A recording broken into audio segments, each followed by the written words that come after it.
दयाल हो दयाल हो दयाल।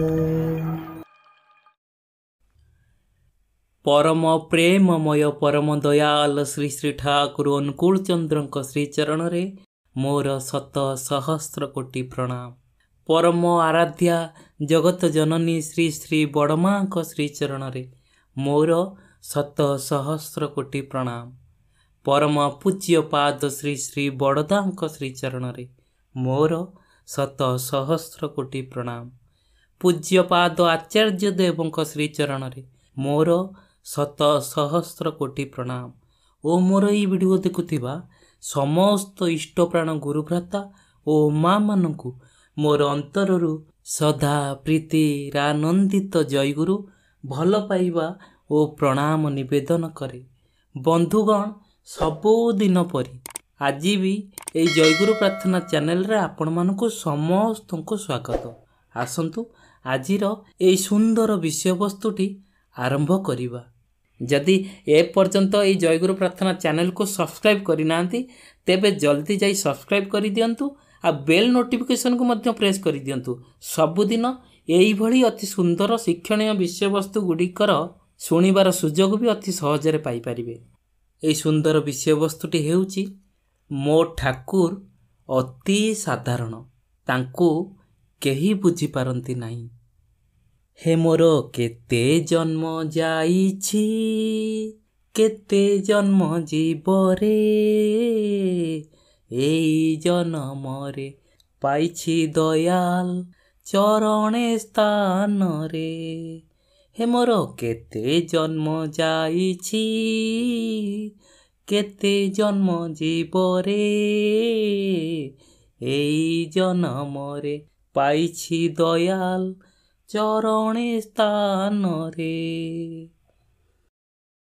बंधुगण जानिछंती मोर श्री श्री ठाकुरंकर दिव्य जीवन उपरे आहुरी अनेक कथा लुचि रहिछि, जहा किछि लोकों को अगोचर आउ अनेक अल्पे बहुते जानिथिबे बोधे।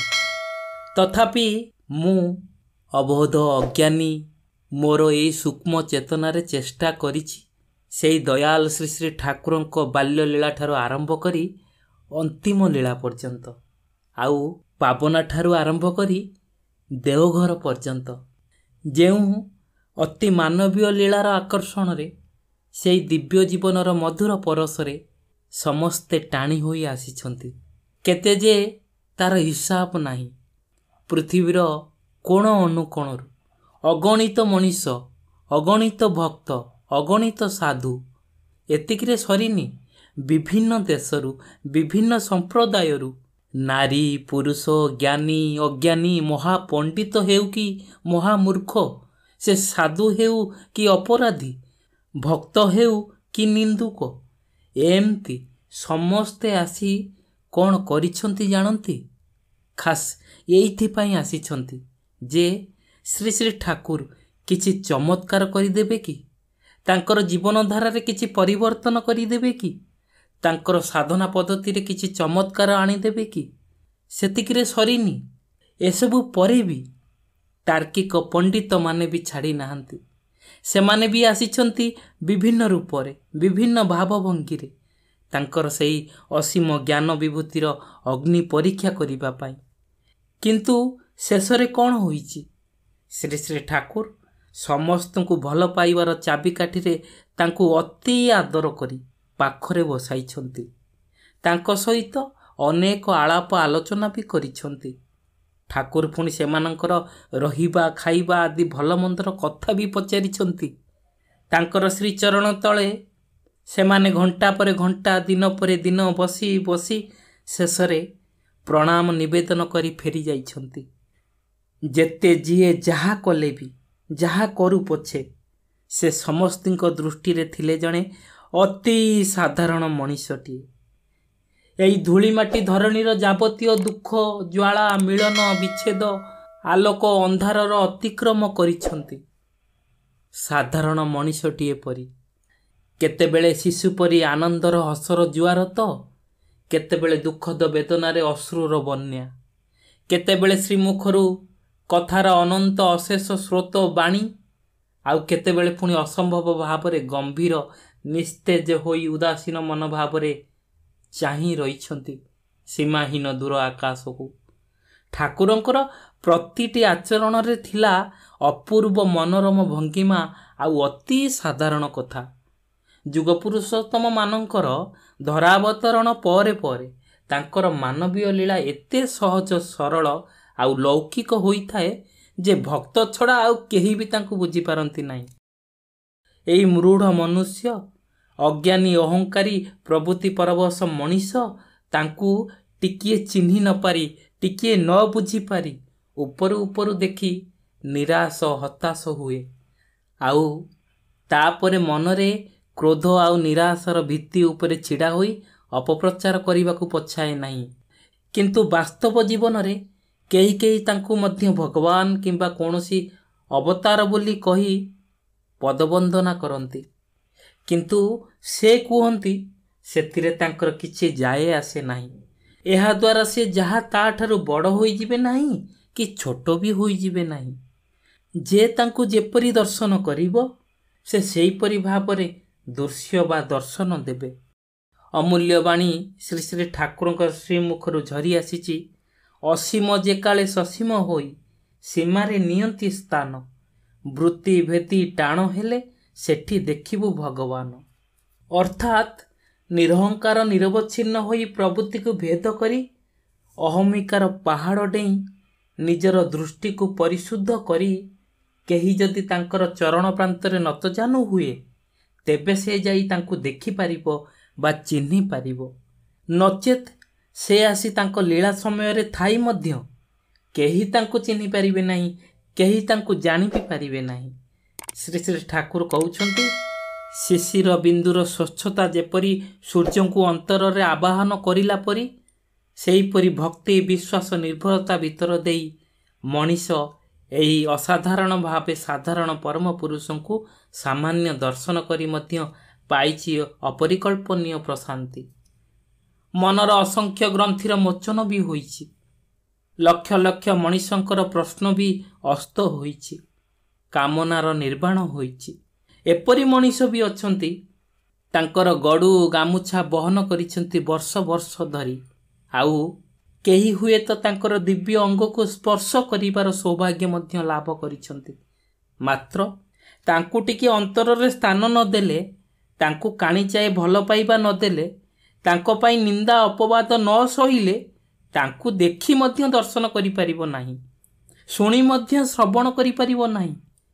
ସେଇଥିପାଇଁ ଶ୍ରୀ ଶ୍ରୀ ଠାକୁର ସତ୍ୟାନୁସରଣରେ ଅତି ସୁନ୍ଦର ଭାବରେ ଲେଖିଛନ୍ତି, ତୁମେ ତାଙ୍କ ନିକଟରେ ଉନ୍ମୁକ୍ତ ହୁଅ, ସେ ବି ତୁମ ନିକଟରେ ଉନ୍ମୁକ୍ତ ହେବେ। ପ୍ରବୃତ୍ତି ପ୍ରତ୍ୟାଶା ପୀଡ଼ିତ ମଣିଷ କାମ ବାସନାରେ ଜାଲରେ ଛନ୍ଦି ହୋଇ ତାଙ୍କ ପାଖକୁ ଯାଇଛି କପଟ ଚାତୁରୀ ନେଇ।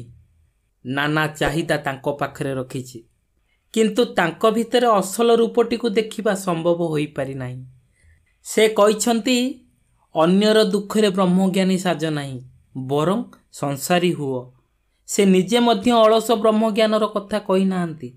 ସେ ଥିଲେ ପରା ଏକାନ୍ତ ଭାବେ ଜଣେ ସଂସାରୀ। ଅତି ଦୁଃଖରେ ମଣିଷ ଆସିଛି ତାଙ୍କର ପାଦ ପଦ୍ମ ଦର୍ଶନ କରିବ ଏବଂ ନିଜର ଦୁଃଖର କଥା କହିବ। ଦେଖୁନା, ଶ୍ରୀ ଶ୍ରୀ ଠାକୁରଙ୍କ ଠାରୁ କିଛି ଶୁଣି ଶାନ୍ତ ହୋଇଯିବ କେମିତି।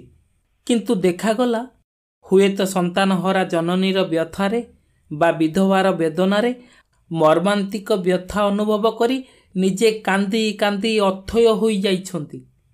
ତାଙ୍କର ଆଖିର ଲୋତକରେ ତାଙ୍କର ପିନ୍ଧା ବସନ ବି ଭିଜି ଯାଉଥିଲା। ଗୁମୁରି ଗୁମୁରି କାନ୍ଦି ବ୍ୟସ୍ତ ହୋଇଛନ୍ତି ଜଣେ ଅତି ସାଧାରଣ ଆତ୍ମୀୟ ସ୍ୱଜନ ପରି। ବ୍ୟଥାତୁର ମଣିଷ ଏହା ଦେଖି ପୁରା ବିସ୍ମିତ ହୋଇଯାଇଛି। ନିଜର ଦୁଃଖ ଭୁଲି ପରମ ଦୟାଳ ଶ୍ରୀ ଶ୍ରୀ ଠାକୁରଙ୍କୁ ବୁଝାଇଛି, ହେ ଠାକୁର, ଆପଣ ଶାନ୍ତ ହୁଅନ୍ତୁ, ଶାନ୍ତ ହୁଅନ୍ତୁ, ମୋର ଆଉ କିଛି ଲୋଡ଼ା ନାହିଁ। ଆପଣ ଏପରି ହେଲେ ଆମେ କାହାକୁ ଦେଖି ରହିବୁ, କାହାକୁ ଦେଖି ବଞ୍ଚିବୁ। ହୁଏତ ଠାକୁର କହିଛନ୍ତି, ମୁଁ କାନ୍ଦିବି ନାହିଁ ତ ଆଉ କାନ୍ଦିବ କିଏ?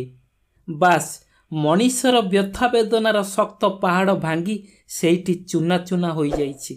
ସେ ଫେରି ଆସିଛି ନୂତନ ପ୍ରେରଣା ନେଇ, ନୂତନ ଆଶା ଭରସା ନେଇ, ପୁଣି ଥରେ ସେଇ ଭଙ୍ଗା ମନକୁ ସଜାଡ଼ି ଦେବା ପାଇଁ ଅଣ୍ଟା ସିଧା କରି ଛିଡ଼ା ହୋଇଛି ଏକ ଅଭିନବ ପ୍ରେରଣାରେ ଉଦ୍ଦୀପ୍ତ ହୋଇ। ପରମ ଦୟାଲ ଶ୍ରୀ ଶ୍ରୀ ଠାକୁର ମଧ୍ୟ କାହାକୁ ଜୋର ଜବରଦସ୍ତ କରିନାହାନ୍ତି କୌଣସି ତାଙ୍କର ବିଧାନ ମାନିବାକୁ। ଜୀବନ ସାରା ତାଙ୍କର ଶ୍ରୀମୁଖରୁ ଉଚ୍ଚାରିତ ହୋଇଛି ମଣିଷର ସାର୍ବିକ କଲ୍ୟାଣ ପାଇଁ ଅମୃତମୟ ବାଣୀ ନିର୍ଝର କରି ପ୍ରତ୍ୟେକ ମଣିଷର ବ୍ୟକ୍ତିଗତ ସମସ୍ୟା ଶୁଣି ସମାଧାନର ବିଧାନ କରିଦେଇଛନ୍ତି। ମଣିଷ ଶୁଣେ, ମୁଗ୍ଧ ବି ହୁଏ, ମାତ୍ର କର୍ମରେ ପ୍ରତିଫଳିତ କରିବା ପଥରେ ଅନେକ ଫାଙ୍କିବାଜି ମୁଣ୍ଡରେ ଆସେ। ସେହି ପରିପ୍ରେକ୍ଷୀରେ ଜଣେ ଭକ୍ତ ପ୍ରଶ୍ନ କରିଥିଲେ ପରମ ଦୟାଳ ଶ୍ରୀ ଶ୍ରୀ ଠାକୁରଙ୍କୁ ଦିନେ, ଆପଣଙ୍କ କଥା ଆମେ ଶୁଣୁଛୁ ମାତ୍ର ମାନିପାରୁନାହୁଁ କାହିଁକି? ଏଇଥିପାଇଁ ଆପଣଙ୍କ ମନ କଷ୍ଟ ହୁଏ ନାହିଁ? ଆମ ପିଲାମାନେ କଥା ନ ଶୁଣିଲେ ତ ଆମକୁ ଭାରି କଷ୍ଟ ଲାଗେ। ଏସବୁ କଥା ଶୁଣି ପରମ ଦୟାଲ ଶ୍ରୀ ଶ୍ରୀ ଠାକୁରଙ୍କର ମୁଖମଣ୍ଡଳରେ ଅସହାୟତାର ତୀବ୍ର ଜ୍ୱାଳା ପ୍ରତିଭାତ ହୁଏ। ସେ କହନ୍ତି, ତୁମେ ମୋର କଥା ଶୁଣିନାହଁ, ଏଥିପାଇଁ ମୋର ମନ ଦୁଃଖ ନାହିଁ, କିନ୍ତୁ ମୋର କଥା ନ ଶୁଣି ଯେଉଁ ଦୁଃଖ ପାଅ ଏଇଥିପାଇଁ ମୋର ଅତି ଦୁଃଖ। ଏହି କଥା ମଧ୍ୟରେ ଭରି ରହିଛି ଏକ ନିବିଡ଼ ଆତ୍ମୀୟତା। ଶ୍ରୀ ଶ୍ରୀ ଠାକୁର ତାଙ୍କର ବ୍ୟକ୍ତିଗତ ଜୀବନରେ ସେ କେମିତି ଆଚରଣ କରିଥିଲେ ଥରେ ବୁଝି ଦେଖିବାକୁ ହେବ। ଏମିତି ଥରେ ସନ୍ଧ୍ୟା ସମୟରେ ଶ୍ରୀ ଶ୍ରୀ ଠାକୁର ବସିଛନ୍ତି ପାବନ ଆଶ୍ରମରେ। ଏକାନ୍ତ ଭକ୍ତ ଯତୀନ୍ଦ୍ରନାଥ ଚୌଧୁରୀ ଆସି ଠାକୁରଙ୍କ ପାଖରେ ପହଞ୍ଚି ପ୍ରଣିପାତ କଲେ। ଠାକୁର ତାଙ୍କୁ ଦେଖି ଉଲ୍ଲସିତ ହୋଇ ଉଠିଲେ। କହିଲେ, ଯତୀନ୍ଦା, ଆପଣ ଏଠି କିଛି ଦିନ ରହିଯିବେ? ଅନେକ ଦିନ ଧରି ଆପଣଙ୍କ ହାତ ତିଆରି ଖାଦ୍ୟ ଖାଇନାହିଁ ତ। ପ୍ରକାଶ ଥାଉ କି ଯତୀନ୍ଦାଙ୍କର ଅଭ୍ୟାସ ଥିଲା ସେ ଆଶ୍ରମରେ ଆସି ଦୀର୍ଘ ଦିନ ରହନ୍ତି ଆଉ ନିଜ ହାତରେ ଅତି ସୁନ୍ଦର ସୁନ୍ଦର ରୋଷେଇ କରି ପରମ ଦୟାଲ ଶ୍ରୀ ଶ୍ରୀ ଠାକୁରଙ୍କୁ ଭୋଜନ କରାନ୍ତି। ମାତ୍ର ଯତୀନ୍ଦା ରହିବାକୁ ଅସାମର୍ଥ୍ୟ ପ୍ରକାଶ କଲେ। ସେଦିନ ବ୍ୟକ୍ତିଗତ ଜରୁରୀ କାମ ଦୃଷ୍ଟିରୁ ତାଙ୍କର ଯିବା ଜରୁରୀ ଥିଲା। ଈଶ୍ୱରଦୀ ଷ୍ଟେସନରୁ ଗୋଟିଏ ଗାଡ଼ି ଭଡ଼ା କରି ଆସିଛନ୍ତି ଖାଲି ଦର୍ଶନ କରି ଫେରିଯିବେ ଅନ୍ୟ ଏକ ଜରୁରୀ କାମରେ। ମାତ୍ର ଶ୍ରୀ ଶ୍ରୀ ଠାକୁର ଆକୁଳ ଭାବରେ ତାଙ୍କୁ ଅନୁନୟ କଲେ ରହିଯିବା ପାଇଁ। ସେ ମଧ୍ୟ ଆକୁଳ ଚିତ୍ତରେ ଅତି ଭକ୍ତିରେ ଠାକୁରଙ୍କର ଅନୁମତି ପ୍ରାର୍ଥନା କଲେ ଚାଲିଯିବା ପାଇଁ। ଶେଷରେ ପରମ ଦୟାଲ ଶ୍ରୀ ଶ୍ରୀ ଠାକୁରଙ୍କର କଥା ନ ଶୁଣି ଚାଲିଗଲେ। ସେ ତ ଅନ୍ତର୍ଯ୍ୟାମୀ କରୁଣ ଭାବରେ ତାଙ୍କ ଯିବା ପଥକୁ ଏମିତି ଚାହିଁ ରହିଥିଲେ। ପରେ ପରେ ଖବର ପହଞ୍ଚିଲା ଯେ ଗାଡ଼ିଟି ଦୁର୍ଘଟଣାଗ୍ରସ୍ତ ହେଲା, ଯତୀନ୍ଦାଙ୍କର ବିୟୋଗ ହେଲା। ଶ୍ରୀ ଶ୍ରୀ ଠାକୁର ଅତି ସାଧାରଣ ମଣିଷ ପରି, ସନ୍ତାନହରା ଜନନୀ ପରି ଆଖିରୁ ଲୁହ ଝରାଉଥିଲେ ଅସହାୟ ଭାବରେ। କୋହ ପରେ କୋହ ଆସୁଥିଲା। ଏହି ଘଟଣା ଘଟିବାର ପରେ ପରେ ଅନେକ ଭକ୍ତମଣ୍ଡଳୀମାନେ ଶ୍ରୀ ଶ୍ରୀ ଠାକୁରଙ୍କୁ ଏହାରି ଉପରେ ପ୍ରଶ୍ନ କରିଲେ। କହିଲେ, ଠାକୁର ସେ ଯେତେବେଳେ ଆପଣଙ୍କ କଥା ନ ଶୁଣି ଗଲେ, ଆମ୍ଭେ ମଧ୍ୟ ଆଶଙ୍କା କରିଥିଲୁ ଯେ ଆପଣ କାହିଁକି ଏତେ ଜୋର ଜବରଦସ୍ତି କରି ତାଙ୍କୁ ଅଟକାଉଛନ୍ତି। ଆପଣ ନିଶ୍ଚିନ୍ତ ଭାବରେ ଜାଣିଥିଲେ ଯେ ଯତୀନ୍ଦାଙ୍କର ଦୁର୍ଘଟଣାରେ ମୃତ୍ୟୁ ସୁନିଶ୍ଚିନ୍ତ ହେବ। ଯଦି ଏହା ଖୋଲି କହିଦେଇଥାନ୍ତେ ସେତିକି ବେଳେ, ତେବେ ସେ ତ କେବେ ବି ଯାଇନଥାନ୍ତେ।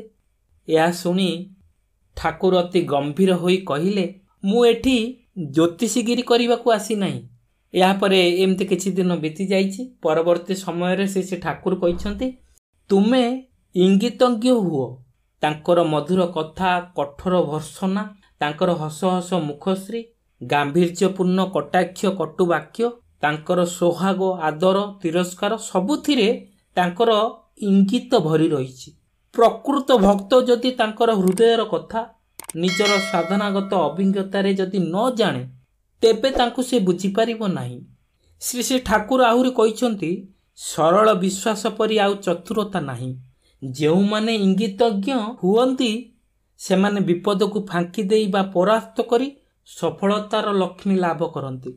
ଯେଉଁମାନେ ଅବଜ୍ଞା କରନ୍ତି, ନ ମାନନ୍ତି, ଅନୁସରଣ ନ କରନ୍ତି, ତାଙ୍କର ଇଚ୍ଛାର ଅଧୀନ ନ ହୋଇ ଖିଆଲ ମାଫିକ ଜୀବନର ଧାରାକୁ ନିଜେ ନିଜେ ହିଁ ସ୍ଥିର କରନ୍ତି, ସେମାନେ ତାଙ୍କର ପ୍ରିୟ ପରମକୁ ଶେଷ ପର୍ଯ୍ୟନ୍ତ ବି ଚିହ୍ନି ପାରନ୍ତି ନାହିଁ।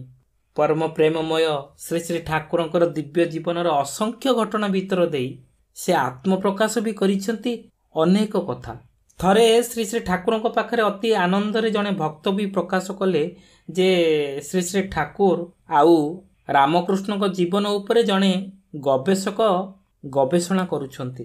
ଏହା ଶୁଣି ଶ୍ରୀ ଶ୍ରୀ ଠାକୁର କହିଲେ, ନିଜେ ଲଣ୍ଡନ ନ ଯାଇ ଗୋଟାଏ ଗ୍ଲୋବ ଉପରେ ଯେଉଁଠି ଲଣ୍ଡନଟି ଅଛି ସେଇଠାରେ ହାତ ଦେଇ ଯଦି କୁହେ ମୁଁ ଲଣ୍ଡନରେ ପହଞ୍ଚିଗଲି, ଏଇ କଥାଟି ଯେପରି ଶ୍ରୀ ଶ୍ରୀ ଠାକୁର ଆଉ ରାମକୃଷ୍ଣକୁ ନିଜ ଜୀବନରେ ନିୟନ୍ତା ଭାବରେ ଗ୍ରହଣ ନ କରି ତାଙ୍କର ପ୍ରକୃତ ମନ୍ତ୍ର ଶିଷ୍ୟ ନ ହୋଇ ତାଙ୍କ ଜୀବନୀ ତାଙ୍କର ଆଚରଣୀ ବୋଧ ଉପରେ ଗବେଷଣା କରିବା ବି ସେହିପରି।